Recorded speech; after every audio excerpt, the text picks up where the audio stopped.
Hello, my name is Elizabeth Dawn, and you are watching Memoirtistry.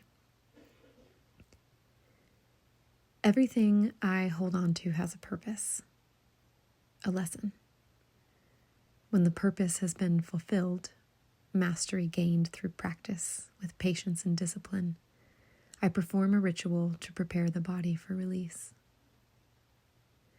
I sealed this shoebox with a promise not to open it until after the publication of I'm Not Wearing Any Pants, Undressing a Diagnosis, expected in 2026. Primary drawings of a flattened pair of pants and a skirt that looks more like broccoli than clothing childishly decorate the lid. The brand of shoes belonged to Katy Perry, a significant figure in my 20s and 30s through marriage and divorce. The alter ego rebelliously deconstructed her Christian beliefs in the digestible form of pop culture.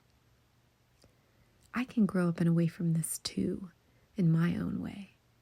I can be a person separate of the people who thought to create me to be a person, separate of the people who thought to create me to be a person, separate of the people who thought to create me to be.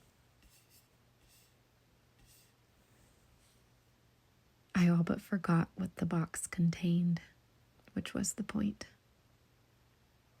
These were things hidden from sight so they might also be hidden from mind. Things that trigger living memories and ignite the body. A glass candle wrapped in a true reflection affirmation from 2021, tied with a red and white thread.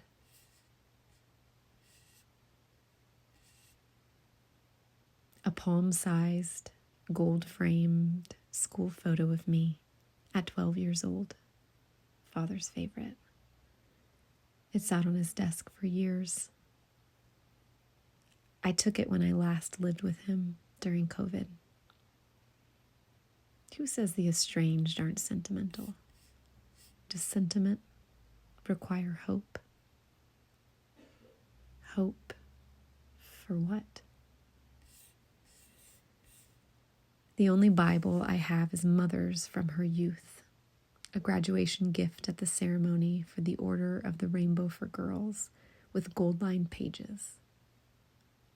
Separate from the United Pentecostal Church. Pre-Father's influence?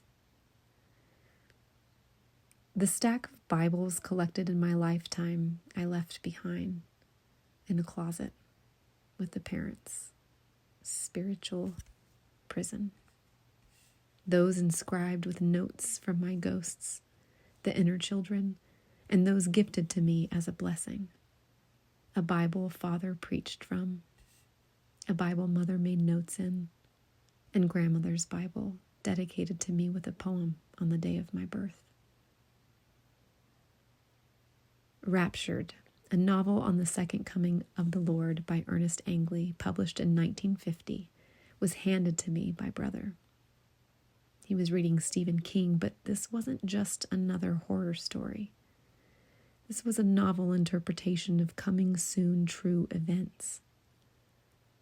By age 7, I had a healthy fear of the Christian apocalypse, and I did not expect to live for long. The idea of the rapture and Jesus coming as a thief in the night terrified me, and I pretended to speak in tongues to save the soul, a lie that cloaked me in shame. I was consumed with survival and being good enough until I cracked on my 40th birthday because I hadn't died yet. The end times continue to drag out.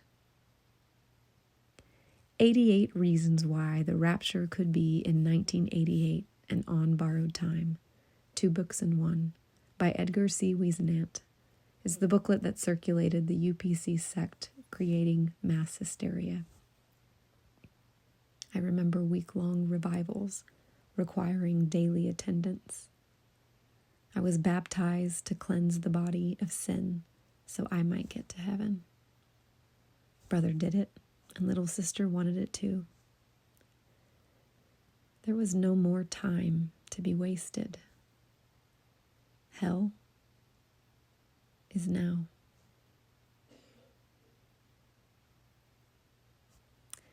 All in the Name, How the Bible Led Me to Faith in the Trinity and the Catholic Church by Mark A. McNeil is the book my Aunt Teresa bought for her 3 brothers to read and discuss with her. The author is a former United Pentecostal believer. We were all taught not to read what does not align with UPC beliefs. Not all of us who did anyway abandoned religion. Some changed teams. And some of us developed CPTSD, with religion our kryptonite.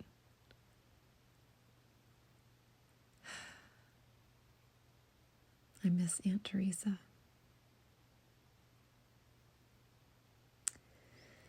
Inside is tucked a blue feather I found on the Chehalis Western Trail on the same day I read the story of the blue feather in the book Illusions, The Adventures of a Reluctant Messiah by Richard Bach.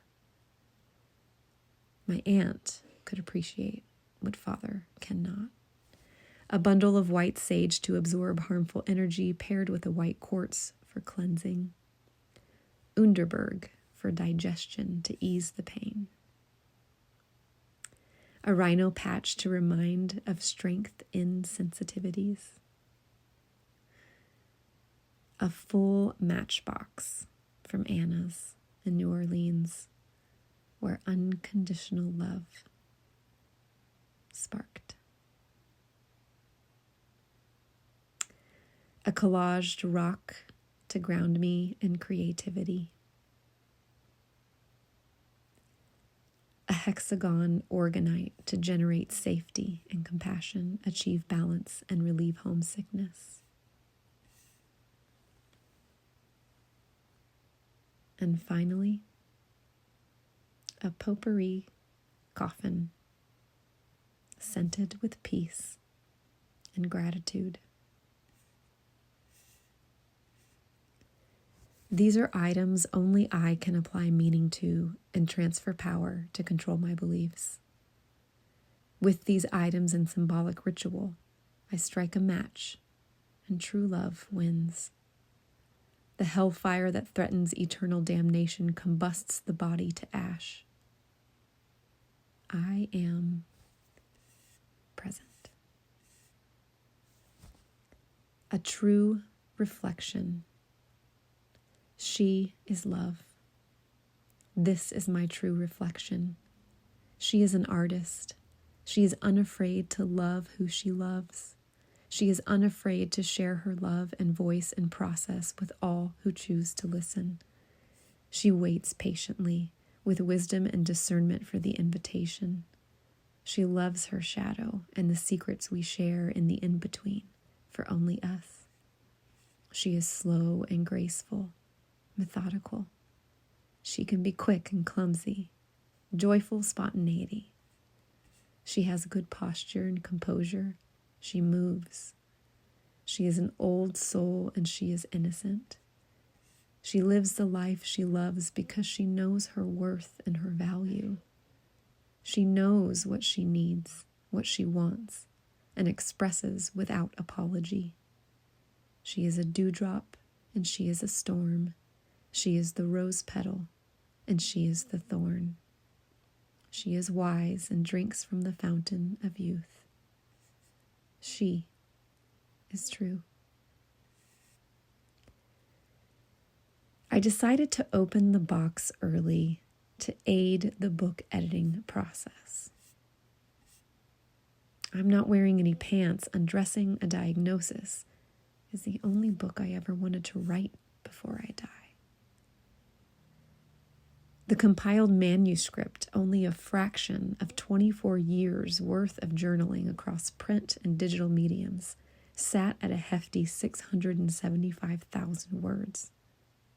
The cutting room floor has only seen 158,000. The shoebox content helps me, as writer, identify where to focus the editorial eye next.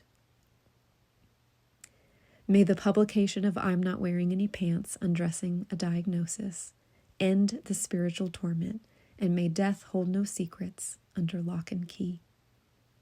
I create the conditions to lessen the power of the triggers, these flashbacks of memories to be forgotten.